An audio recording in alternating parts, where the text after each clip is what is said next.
여러분 안녕하십니까. 6월 16일 정오뉴스입니다. 첫 소식입니다. 과거 발언이 파문을 일으키며 사퇴 압력을 받고 있는 문창극 국무총리 후보자가 사과 입장을 밝혔습니다. 하지만 사퇴에 대해서는 사실상 거부했습니다.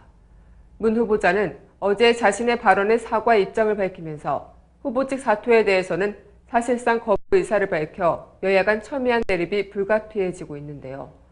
또한 지도부가 진화에 나서고 있지만 새누리당 내에서도 사퇴 목소리가 지속적으로 나오고 있어 문 후보자의 거취를 둘러싼 논란은 더욱 복잡한 양상으로 치닫을 것으로 보입니다. 문 후보자는 이날 기자회견을 열고 자신의 위안부 발언 등에 대해 상처를 받으신 분들께 진심으로 사과를 드린다며 사과의 뜻을 밝혔는데요.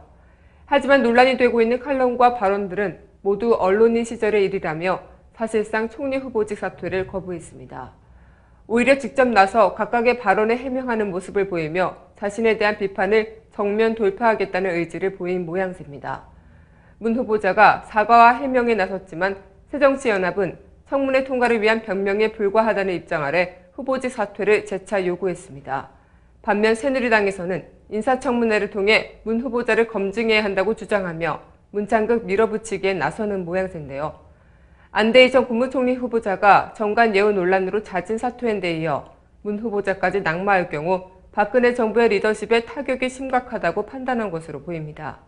하지만 야당의 반대는 물론 여당 내에서도 문 후보자의 국무총리 임명이 부적절하다는 목소리가 나오고 있어 정상적으로 임명 절차를 거칠 수 있을지 불투명합니다.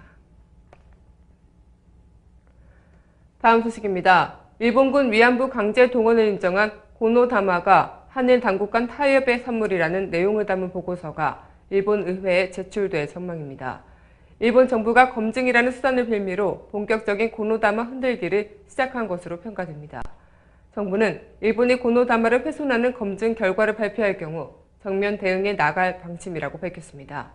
아베 신조 일본 총리는 지난 3월 취임 후 처음으로 위안부 강제 동원을 인정한 고노다마를 수정하지 않겠다고 밝혔습니다. 하지만 총리의 측근은 불과 열흘 만에 전혀 다른 얘기를 했는데요. 2월부터 시작된 고노다마 검증 작업도 그대로 진행했습니다. 그래서 진짜 계승 의지가 있다고 보기는 어렵다는 평가가 나왔었는데요. 그 검증팀의 보고서가 이번 주 일본 의회에 제출됐는데 고노다마의 역사적 진실성을 평가절하하는 내용이 담긴 것으로 알려졌습니다. 보고서에는 1993년 다마 작성 과정에서 한일 정부가 물밑 협의를 통해 문구를 조정했다는 내용이 담겨 있다고 교도통신은 보도했습니다. 고노다마의 군의 요청을 받은 업자가 위안부를 모집했다고 되어 있는데 처음에 일본 정부가 군의 의향을 받은 업자로 쓴 것을 한국 정부가 군의 지시를 받은 업자로 고쳐달라고 요구했고 결국 양측이 군의 요청을 받은 업자라는 문구로 타협했다고 전했습니다. 이 같은 검증 내용은 고노다마가 역사적 사실에 입각한 것이라기보다 정치적 협상의 산물이라는 인식을 확산시키는 데 초점이 맞춰져 있습니다. 고노다마의 역사적 진실성을 퇴색시켜서 일본 국내 여론을 움직이려는 의도로 해석됩니다. 또 한일 간 외교 협의 내용을 일방적으로 공개하는 것이어서 두 나라 외교 관계에도 상당한 파장을 불러올 가능성이 있습니다.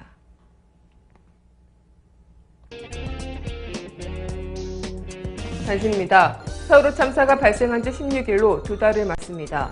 세월호 참사 실종자 수색이 계속되고 있지만 지난 8일 이후 일주일째 추가 실종자 발견 소식이 전해지지 않고 있습니다. 어제 사고대책본부에 따르면 물살이 가장 빠른 대조기엔 지난 14일 오후 1시 40분, 15일 오전 3시 30분 두 차례에 걸쳐 수색을 했지만 추가 실종자는 발견하지 못했습니다. 수색 강화를 위해 어선 20여 척이 추가 투입됩니다. 박근혜 대통령은 오는 16일에서 21일 우즈베키스탄, 카자흐스탄, 투르크메니스탄 등 중앙아시아 3개국 순방에 나섭니다.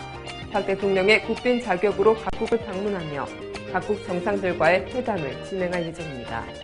청와대에 따르면 박 대통령은 16일 전용기 편으로 출국해 우즈베키스탄의 수도 타슈켄트에 도착한 뒤 17일 이슬람 압두 가니예비츠 카리모프 우즈베키스탄 대통령과 정상회담 및 만찬을 함께합니다. 이어 18일에는 유라시아 교류 중심지로 실크로드의 심장으로 불려온 사마르칸트를 방문한 후 두 번째 방문국인 카자흐스탄의 수도 아스타나로 떠납니다. 이병기 국가정보원장 후보자는 어제 과거 한나라당에서 이른바 차떼기 스캔들에 과거 연루됐던 것과 관련해 이유나 경위야 어쨌든 지난 시절 불미스러웠던 일은 늘 국민께 송구스러운 마음을 갖고 있다고 밝혔습니다. 지난 2002년 대선 당시 이회창 한나라당 후보의 정치 특보였던 이 후보자는 이인재 의원 측에 한나라당에 유리한 역할을 해달라는 취지로 5억 원을 전달했다는 혐의를 받았습니다. 이에 이 후보자는 차떼기 스캔들의 여파로 2004년 한나라당 비례대표 공천에서 탈락했습니다.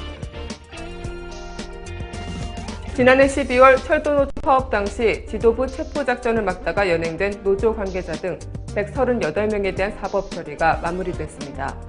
서울중앙지검 공안위부는 철도노조 체포방해 사건으로 입건된 138명에게 특수공무집행방해 등의 혐의를 적용해 19명을 불구속 기소하고 68명을 약식 기소했다고 어제 밝혔습니다. 검찰은 단순 가담자 10명을 기소 유예하는 한편 달아난 1명을 기소 중지했습니다. 일본 아베 총리가 고노다마를 흔들려고 합니다. 위안부 등에 대한 반성과 사과는커녕 과거사 인식이 위험선을 넘고 있는데요. 제대로 역사가 정립되지 않으면 그 고통은 다시 이어집니다.